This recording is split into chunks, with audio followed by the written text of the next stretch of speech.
I'm Chris. I'm co-author of Written, this book, How to Keep Writing and Build a Habit That Lasts. And every month for the next year, or maybe a little bit longer, we're going to do a deep dive into a chapter of the book and host a little event like this one around it, featuring, importantly, a guest author. If you are reading the book or if you have read it, we really hope that the events will be a really good accompaniment to help you explore some of the key themes of that chapter and really help you to reflect on your own writing practice too. Bec said the events are going to be recorded, so if you have any questions, just pop them into the chat right now. And if you'd like to join us for the next one, best way is to follow us on Eventbrite. We've got a really, really exciting guest for March, and we're going to tell you about that at the end of this event. And if you're watching on Catch Up, please like us if you do indeed like us, and leave comments, and we'll get back to you as soon as we can. So last month we chatted to the very amazing Oliver Burkeman, who wrote the foreword of our book. And if you haven't seen that, I really, really encourage you to have a look because I found it a really, really inspiring conversation with him. This month we have the no less inspiring Bec Evans, my co-author, whose introduction really sets the tone of the book, and because it's really about her personal journey, about her story as she found her feet working at Lumb Bank, the writing centre, and how she also was writing at the same time. And this writing school that we'll talk about now, that's in deepest, darkest Yorkshire.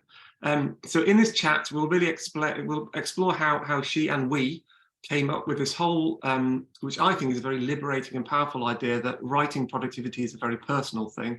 And we'll explain how it's the kind of thing that you can then embed into your own writing journey as well. And what's going to happen over the next hour is that I'm going to kick off with a couple of questions, and then we'll ask Bec some of the questions that we've already had coming through, and then you'll get a chance to ask her questions live. I might even answer the odd question myself, you never know. Bec, I know Lumb Bank, the writing centre, very, very well. As you well know, I used to go up there to meet you probably most days, walking the dog up through these amazing woods. But for people who don't know it, can you just give us a flavour of what it was like working at Lumb Bank and what the nature of your job really was? Yeah, so my background is working in publishing and with writers, and I got the job as centre director for Lumb Bank, which I thought was going to be, it was an amazing career move. It was like my absolute dream job, but I also thought it was going to be really helpful for my own writing.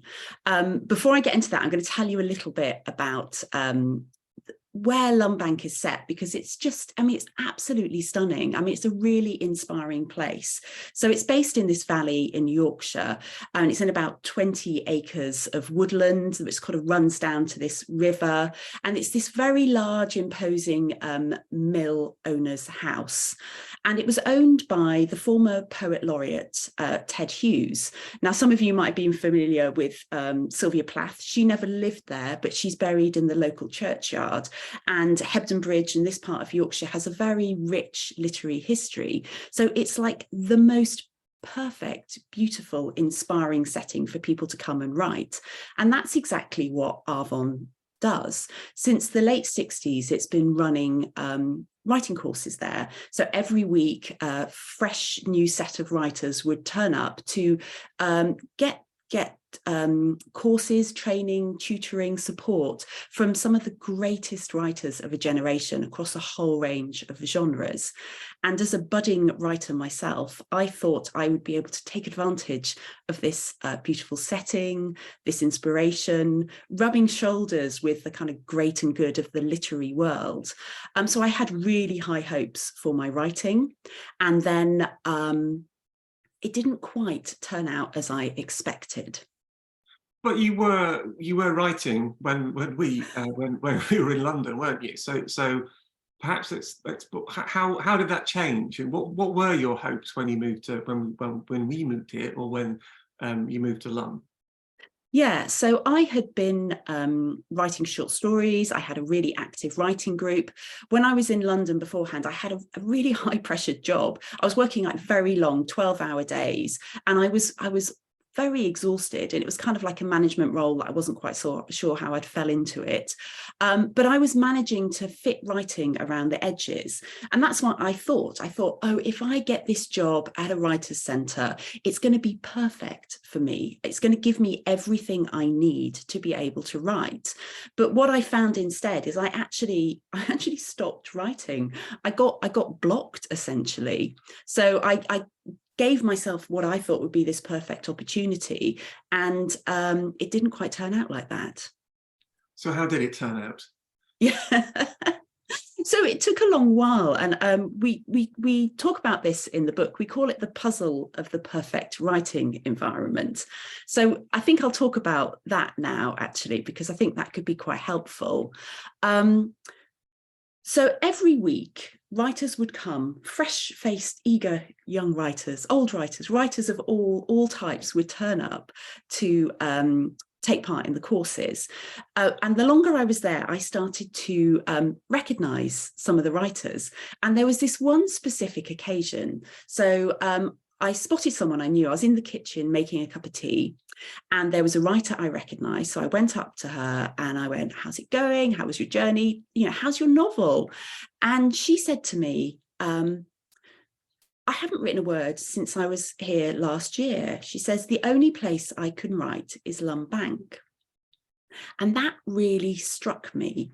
It made me it sort of set off this obsession with why we always strive for perfection. What does it mean to be able to write in busy, hectic, unpredictable lives?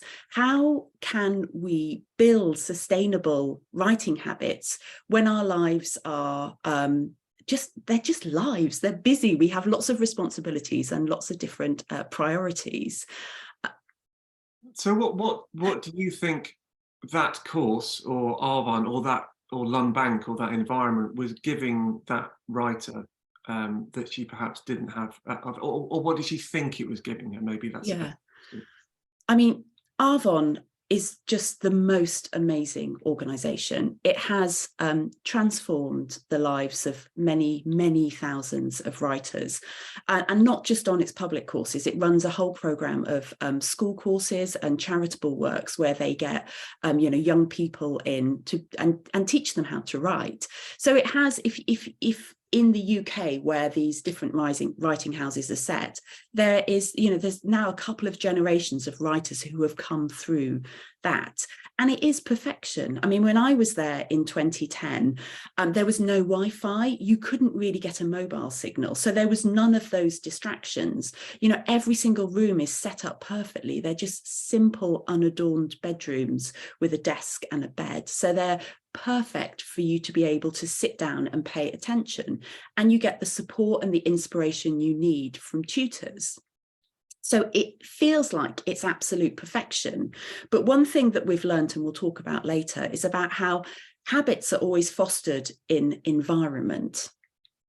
And when you have that perfect environment, as soon as it goes, it can be quite hard to replicate it, or you feel the loss of that perfect environment, and it can suddenly make you feel like you're blocked.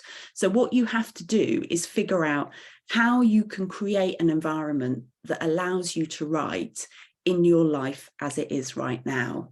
And I think that kind of comes back to one of the points in the book, which is around, I guess, the difference between writing process or writing practice and the writing craft. Because one of the reasons why we wanted to write this book, or why I thought it was a really interesting area, was because there wasn't really that much that had been written around practice. There had been an awful lot around, how to write a novel, or how to structure an academic article, or all those kind of things.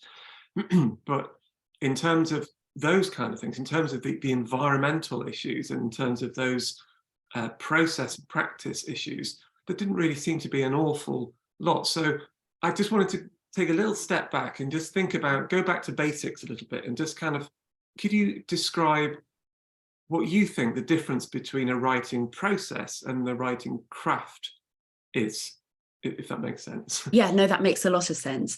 So the sorts of things you'd learn on an Arvon course are the craft of writing. So it's the elements of how to write. So it could be everything from, you know, sentence structure, grammar, punctuation, to your particular genre or type of writing. So if you're an academic writer, you know, how to write an academic paper.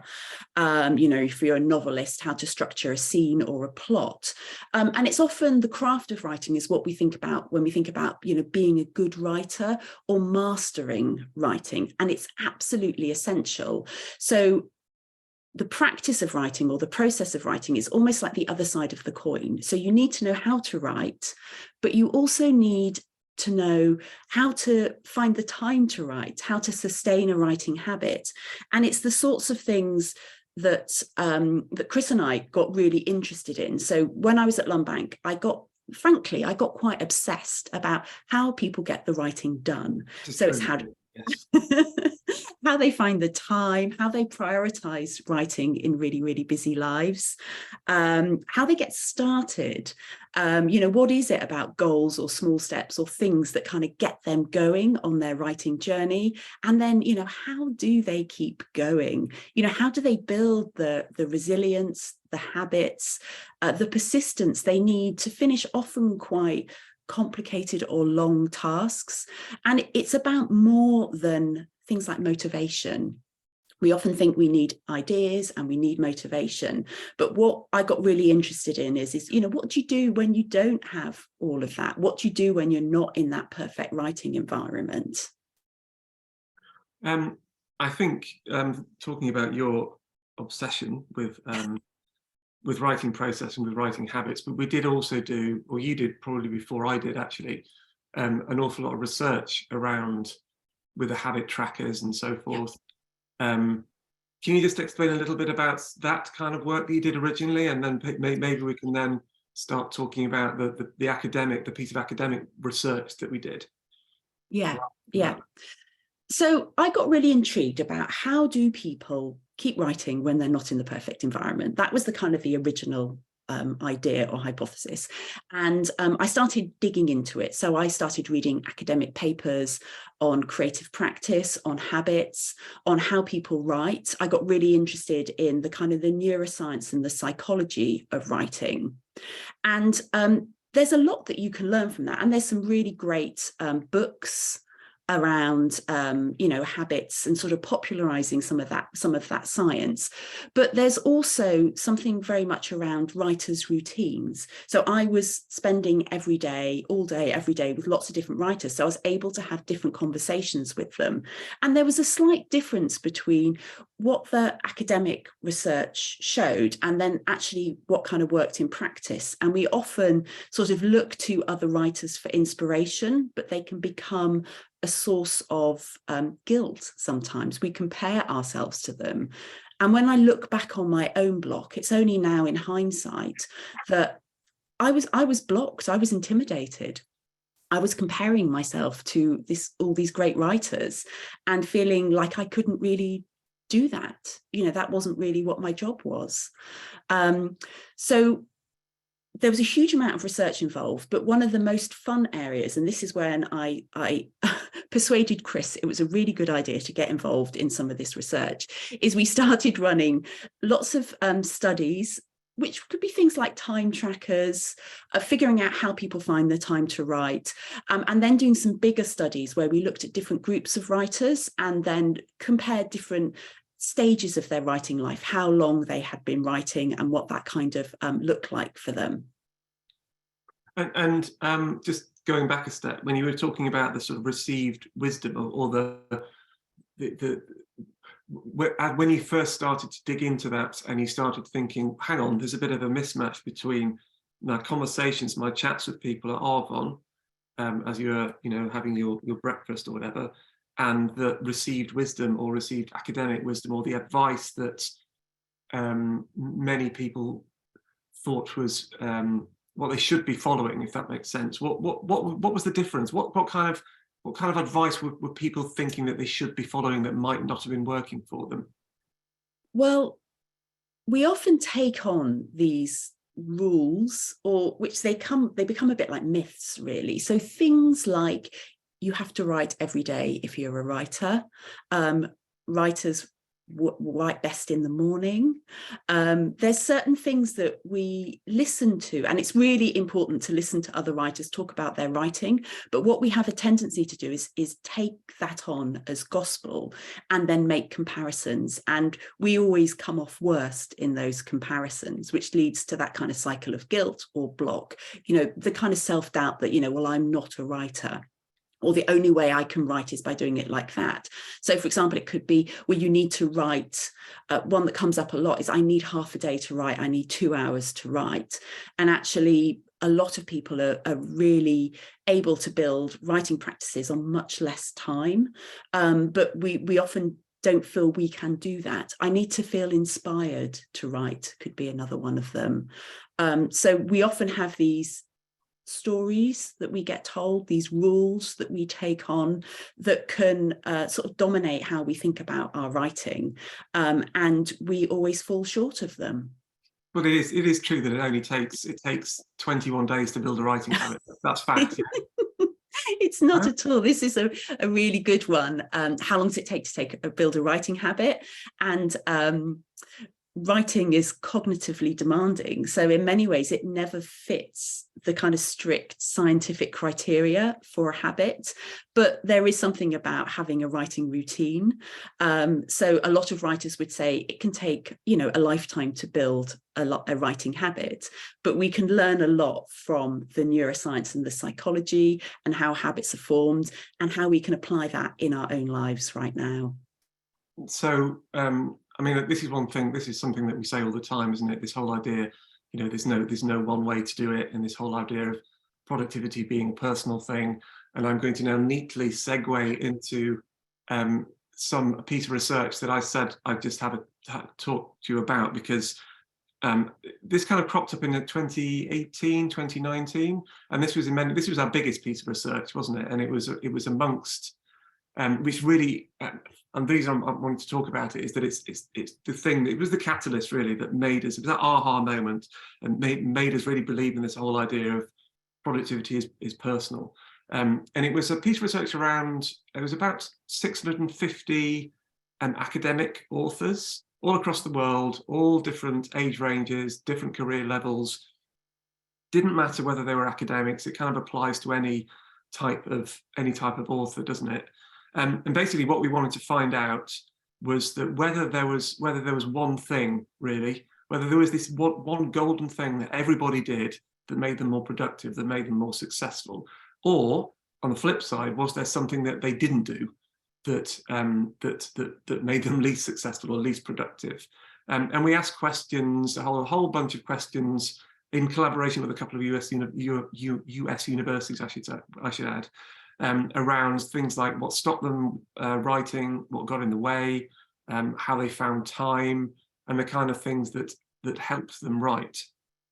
And what we found, I think, really surprised us. It certainly surprised me, in that there was no real link between age and experience and productivity, success, and happiness. We found examples of young, inexperienced, early career scholars who had really nailed their writing process. They were happy, they were successful, they were writing like anything. And then on the flip side, we also found examples of highly experienced, really, really senior scholars who had written hundreds and hundreds of papers who were blocked and who were, quite frankly, miserable. We didn't find that there was we didn't find one single tactic that everybody used that worked, but we did find that the writers that were the most successful, the writers that were the most productive and satisfied and happy actually with their lives and with their writing, had all developed this combination of processes, of behaviors, of habits and routines that that were unique largely to them. And some of these things were just one thing that they did regularly, or it could be a combination of things. And we found that people changed or recombined these behaviors and habits over the course of their career. And again, this came back to this whole idea that is really at the center of our book Written, and is at the center of our coaching model, really, that productivity is a very personal thing. There is no one way to get the writing done. And what the book helps you do, and what we help people do, is to find that combination of processes and behaviors that help you do things in a way that work for you. I don't know whether you have anything to add with that, Bec. Yeah, I mean, it was really interesting that, we often look for tips. We want a productivity tip. We want something that is going to work. And that's what I found when I was doing the research, is that there's hundreds, there's thousands of really great tips out there.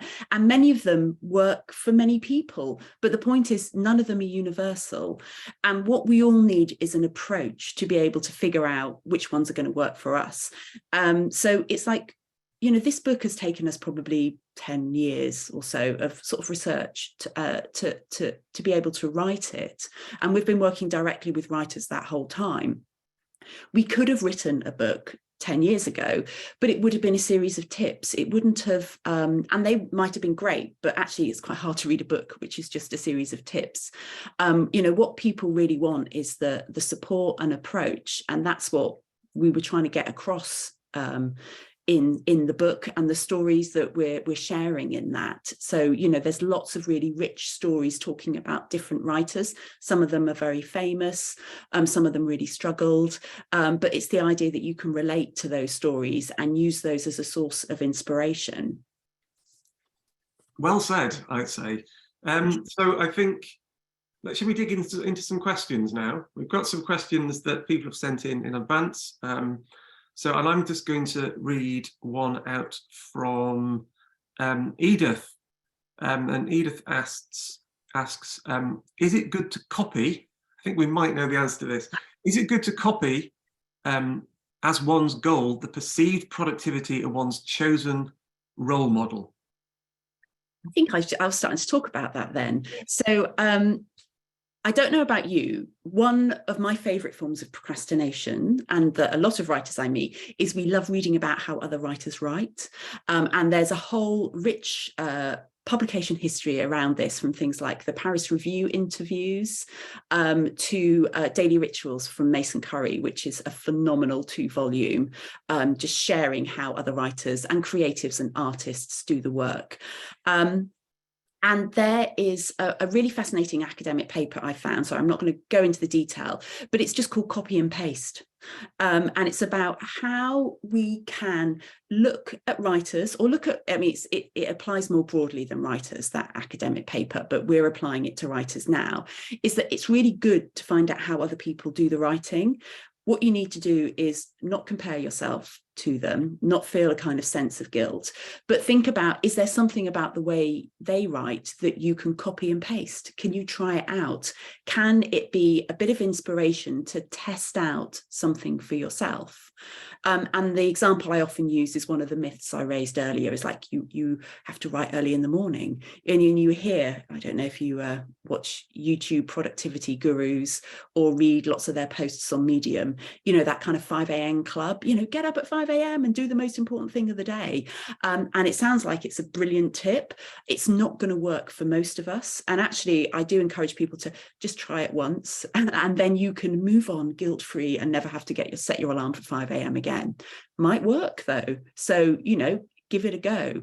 But the idea is to, as Edith was asking, is copy what other people do and test it out and run these experiments quite quickly without too much attachment. And then you'll start to figure out what is going to work for you in your life as it is right now. Yeah, if I can, I guess, just reiterate or add to that, the point is that, yes, do copy, do have a go, but try with that sense of experimentation and with that sense of keeping an open mind, but don't necessarily think it's the right method, because if you start falling into that trap, then that just can encourage guilt, because if it doesn't work for you, then people often think, well, there's something wrong with me, that I can't make it work for me. And actually, it's just that you haven't found the right one for you at that point in your life right now. That's all. Yeah. And I think I find this comparison really, really fascinating, because as writers, actually, just as humans, we're social creatures, so we compare ourselves to others. So we might compare ourselves to other writers, but actually we also compare us now to past versions of ourselves.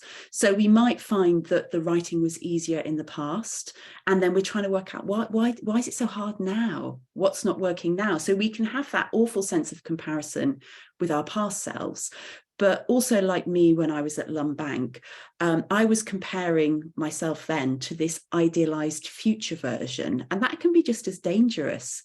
So, you know, we need to be really focused on where we are right now. So don't compare yourself to others, past versions of yourself, or future versions. And, you know, it's more important that if you want to write, that you try something kind of now and see what works, rather than waiting for tomorrow when you've got a clear day, or next week, or next month, or for some people it could be when I go on that writing retreat, or when I take a sabbatical. So you're really kicking it down the road. Okay, so we have another question here from Laura, and I might have a go at answering this myself, if that's okay. Yeah. Oh, shall I ask the question? Because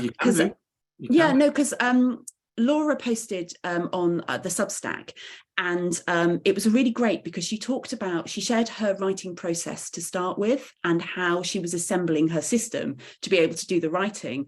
And then the first question she asked was, am I setting myself up for too unwieldy a task? You know, she's writing a memoir, so it was a very specific way of approaching it, but then there was that fear. Was it too much?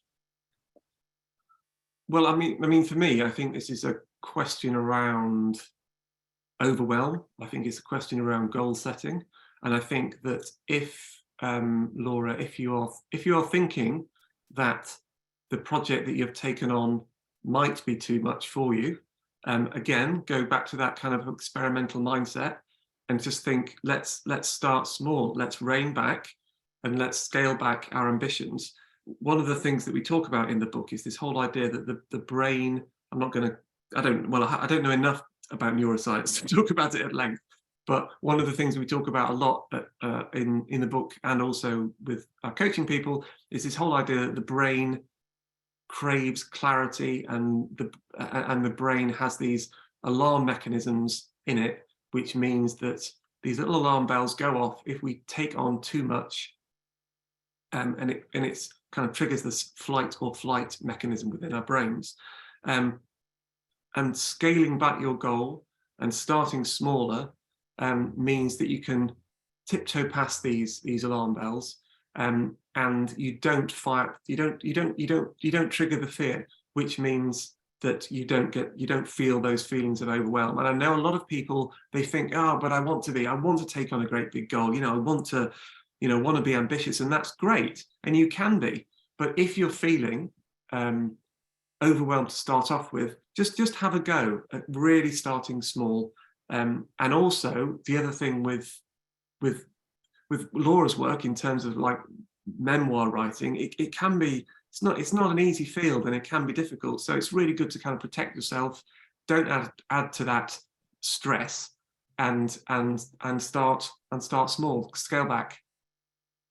Yeah, I mean, it's such an important part, is that it's really weird how writers find writing hard.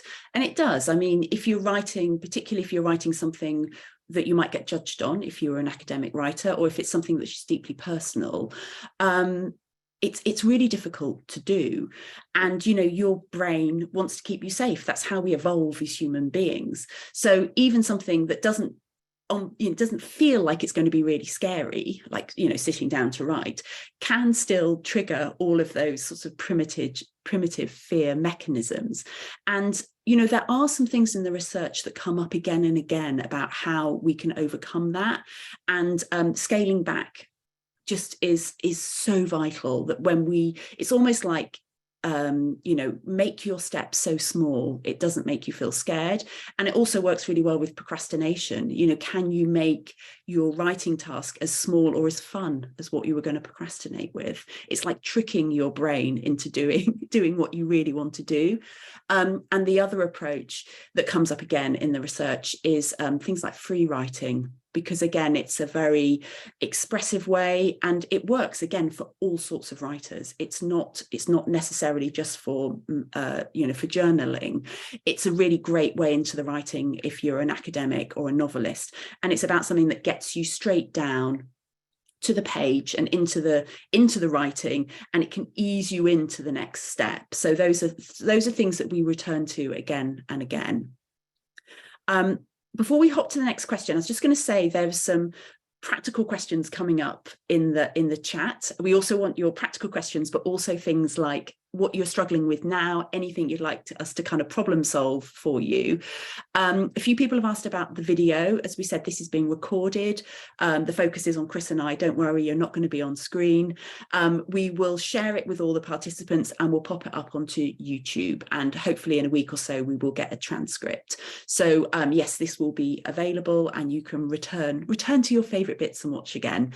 Also, if there's references and things like that that you are intrigued on, I know people have asked about the copy and paste, which one of the co-authors was Angela Duckworth, who wrote Grit, which is an amazing book on creative persistence, on persistence full stop. But we can pop references into the kind of show notes on YouTube. So if there's anything you want us to follow up, let us know, and we'll put all the resources together for that. So do put your questions into the chat, but we have got a rather long list here as well. So Natalie has a question around rewards. It's quite a long question, but I'm going to read it because I think it's a really good one, if that's okay. So she said, I'd love to know if there's been research in the area of reward-based practice. So she said, for context, I tend to keep my chapters very short, both because it gives me a sense of satisfaction when I can start and finish a chapter in a single writing session, and because shorter chapters can be more accessible for readers, particularly as we're told our attention spans are dwindling. So in short, any research into reward-based practices or tips, and how writers can celebrate the milestones, big or small? Yeah, this is such a great question, and it picks up on some of the stuff we were already talking about then. So to step back a little bit and talk about habits in the broadest sense, you know, a habit is a neurological loop. So it goes on in your brain, and you have a cue, which is a trigger for a behavior, which is the routine, like writing. And then when you've done that behavior, you get a reward, that kind of hit of dopamine, which embeds that cycle from cue to trigger to reward and makes you more likely to do it again. And habits are both good and bad things. Many of us find it easier to form bad habits because they are so rewarding. We find it hard to form good habits because they're often hard, and something like writing, which is cognitively demanding, can be really hard to become that truly automatic sort of behavior. And what's really important to it, and the core of this question, is about the reward and the celebration. And there's lots of writing on this. So the foremost researcher on habits is someone called Wendy Wood. And she has got a really great book that a lot of the more popular journalists have based their work on. So I do really rate Wendy Wood's original book. But one that I think kind of really speaks to this question is BJ Fogg around tiny habits.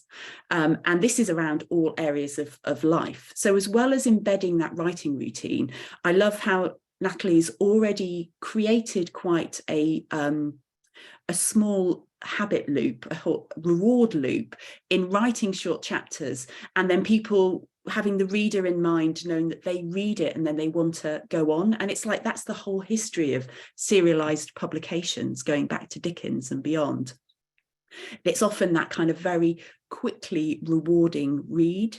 And regardless of whether writing fits a habit, what you want to do is associate pleasure, celebration, reward and milestones with your writing practice. And while it might not meet that kind of strict neuroscience definition of that kind of instant neurological hit, having pleasurable activities associated with your writing, looking back at your writing and finding good things about it, which is a whole stream of positive psychology, which is leading to this kind of new research emerging around resilience and cognitive restructuring, and about how we focus on the good things. So I would encourage everybody to find good things about their writing, to think about milestones, to attach rewards to them. Often I found when I was writing both of my last books that I would have quite artificial milestones, like finishing a chapter, and I would meet friends for a coffee or a cake. And often I can't really remember what the chapter was now, looking back a few years, but I can remember going for a coffee. I can remember that fun time where we went to a certain cafe. And again, it makes me look back on that summer of very long, stressful days writing and actually thinking of all these nice things that happened. So that's not a reward in the habit sense, but it gave some pleasure to my writing. But as you were saying before, also, one of the things that I think people don't understand, and I didn't initially understand about reward, is that the reward is not, it depends on the individual as well. So the reward can be, for some people, a slice of cake and a cup of coffee is a nice reward, but actually the reward for me, for example, is to just get that piece of writing done. The reward is in the achievement of the writing, and it's not going to make you feel, you know, amazing necessarily, but it will just at least make the writing process slightly better than it was before, and it just, and associating. You can also think about associating rewards as just associating some positive things, or at least not negative things, with your writing as well.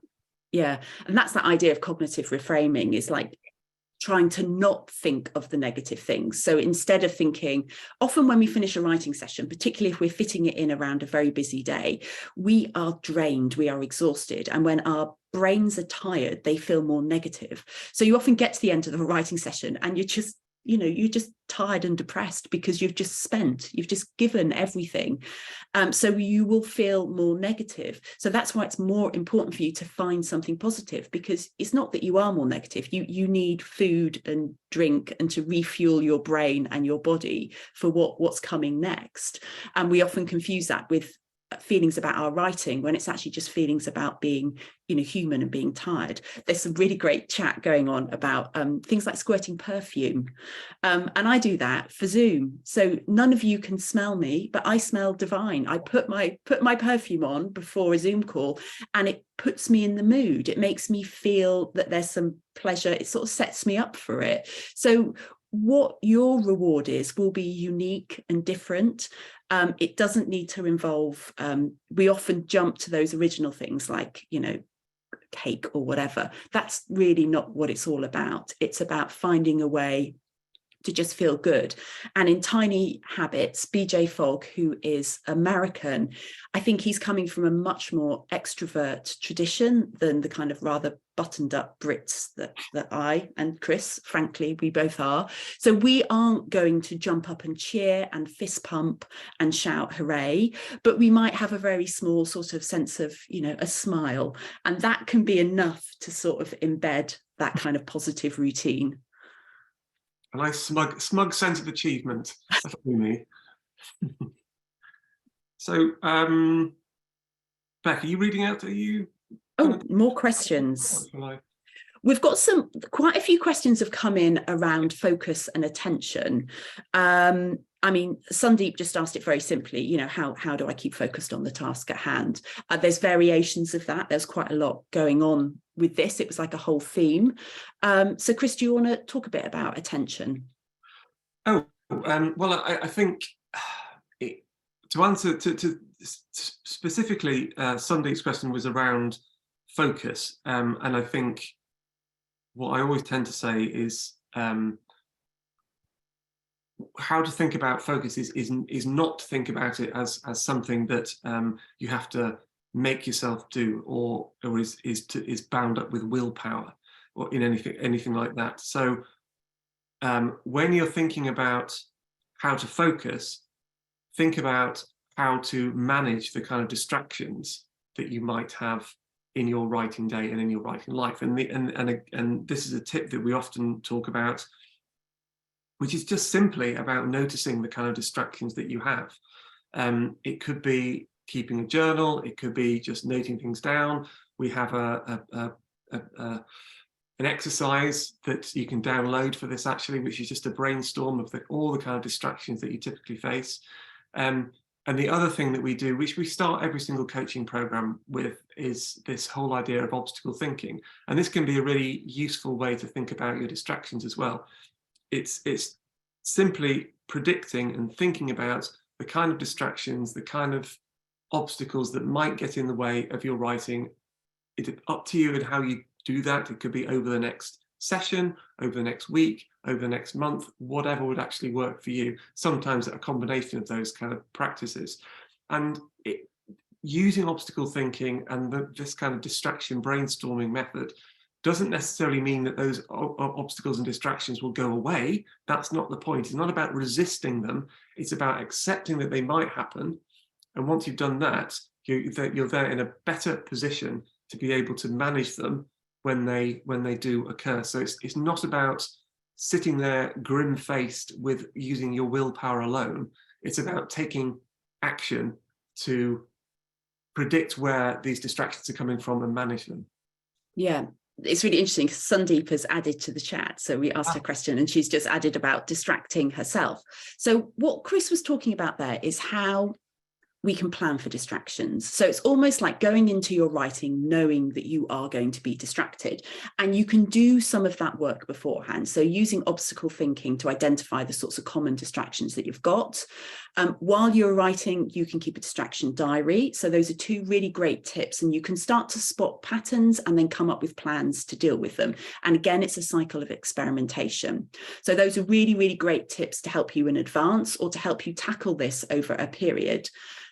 There's one tip that I use myself, and I do give to other people, which is very simply, when I get distracted in the middle of something, and this is whatever I am writing, the sorts of things that distract me are things like, I just need to check that fact. I need to go and read a little bit more. I need to do a little bit of research.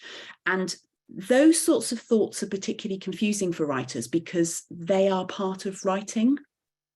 So you might need to have to do that. So my tip that I use is I just ask myself, do I need to do that right now? And it's just that I notice that distraction. I need to go off and check something. And then I go, actually, do I need to do that now? And I can guarantee 9 times out of 10, I don't need to do it. So what I do instead is I write it down and I come back to it later. And it's almost a little bit like it creates an edit list of things I can do at a different time. I might only have half an hour to write in my day. So actually, it's really important for me to spend that time writing. I can do the research when I'm tired. I can read at other times when I'm on the train. Often I can't do my writing then. So that's a really simple trick that I use. Do I need to do that right now? So we have another question here around sort of maintaining consistency on a single project. And I think this might go, we just had a question asked around that from Natalie, who was asking for advice on starting a second novel. Especially when the first one was a labour of love, struggling to move on. I think we can all relate to that. So I'll read out this question from ES, who would like to know how a writer can maintain consistency on a single project at a time. It's that whole idea of like being a magpie and wanting to move off and, you know, find another shiny object to work with. And maintain a schedule of sitting to write the same time the next day with the same level of energy. I prefer writing on the same day at a daily basis and try to fetch myself an average of 8 hours per day. but suffer high or low energy levels. So any thoughts there?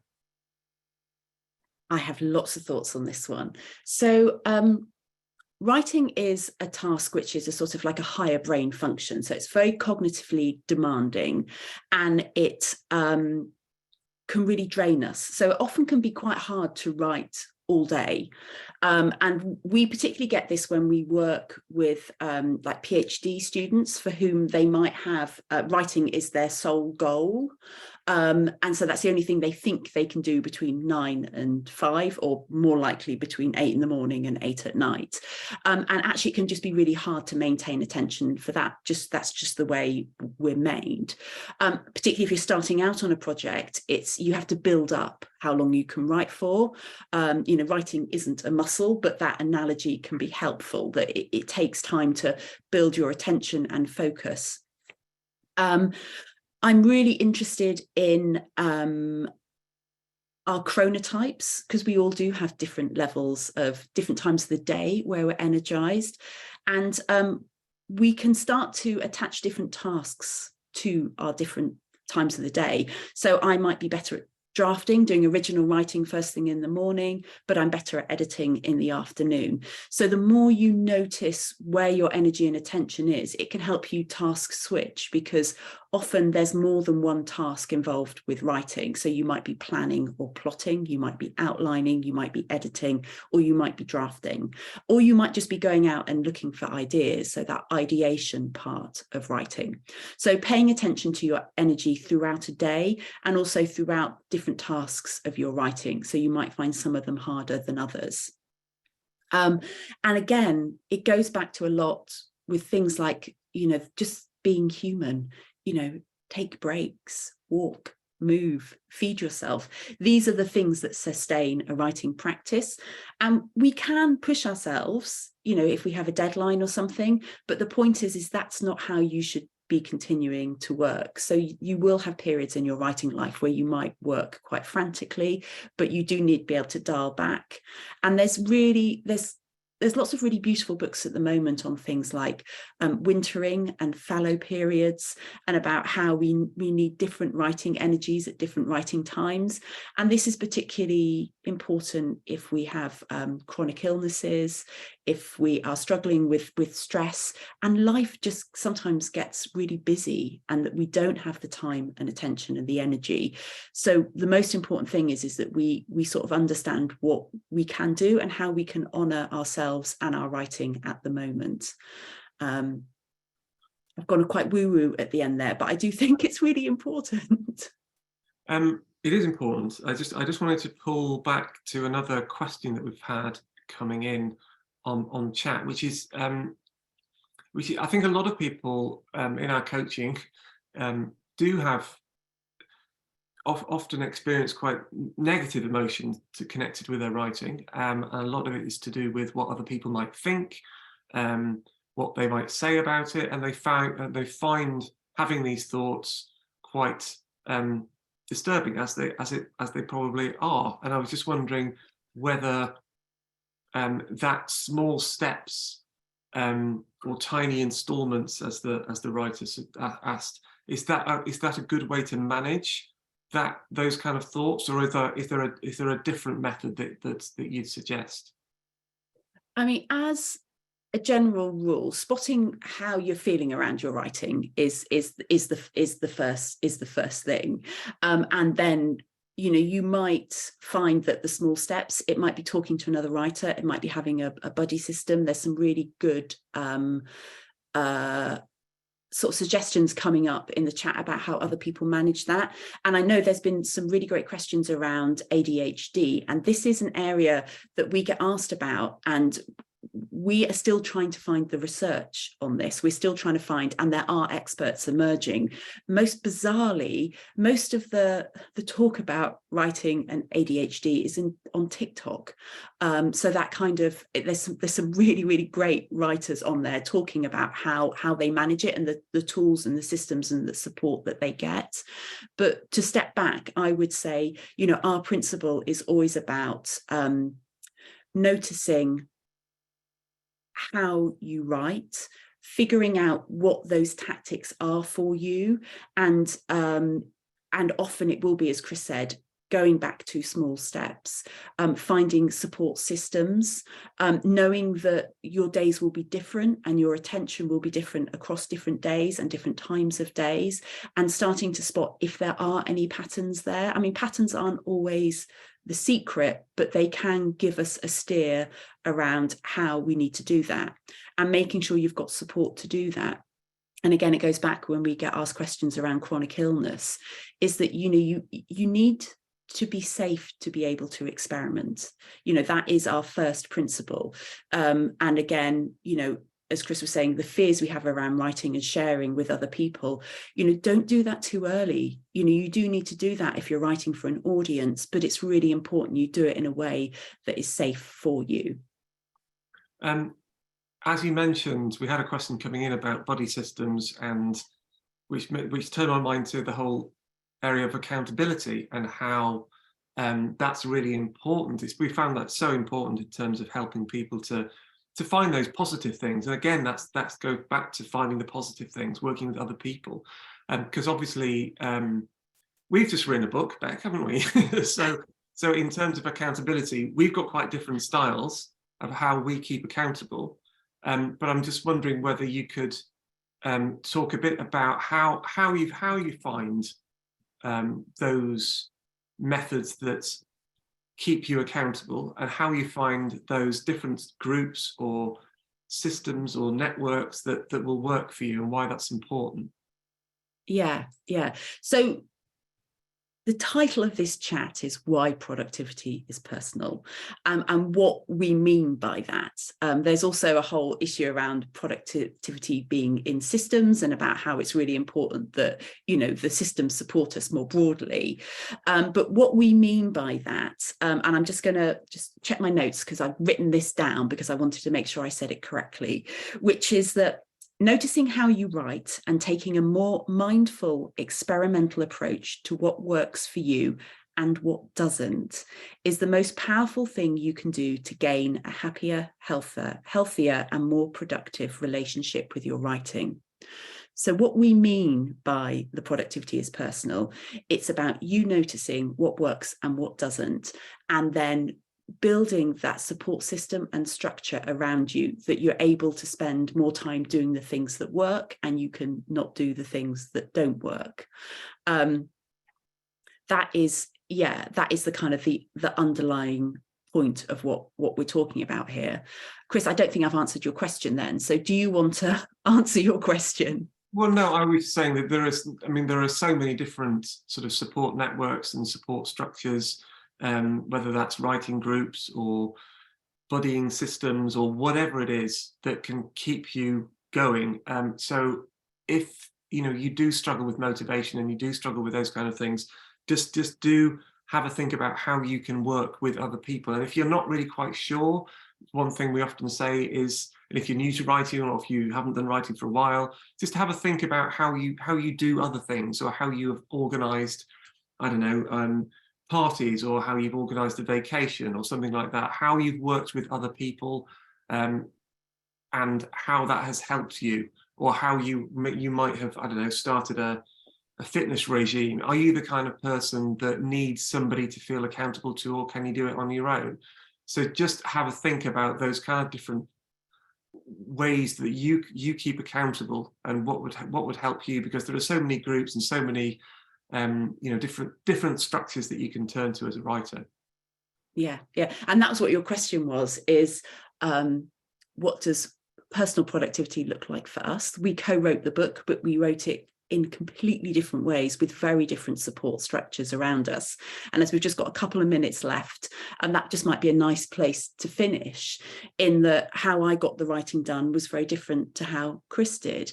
And I really appreciated having writing buddies, setting goals, scheduling time. I like to write in public. I used different challenges to do stuff. I joined writing groups. I got, advice on my writing. I wrote very kind of publicly, whereas Chris had a different set of structures in place. And I did not do any of those things.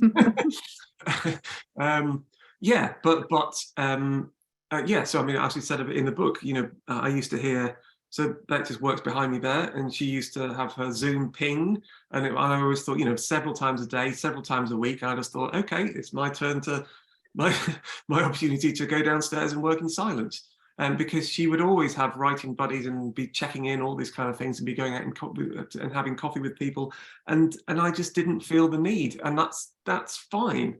That's fine for me, and that's fine for her. The whole issue, the whole area is that, you know, we got the book written, but saying that, there's not a chance that I could have written this book on my own, and I needed Bec to give me that accountability to keep me writing. So it's just, you know, everyone's different in that regard, so you just have to find that accountability net system that works for you.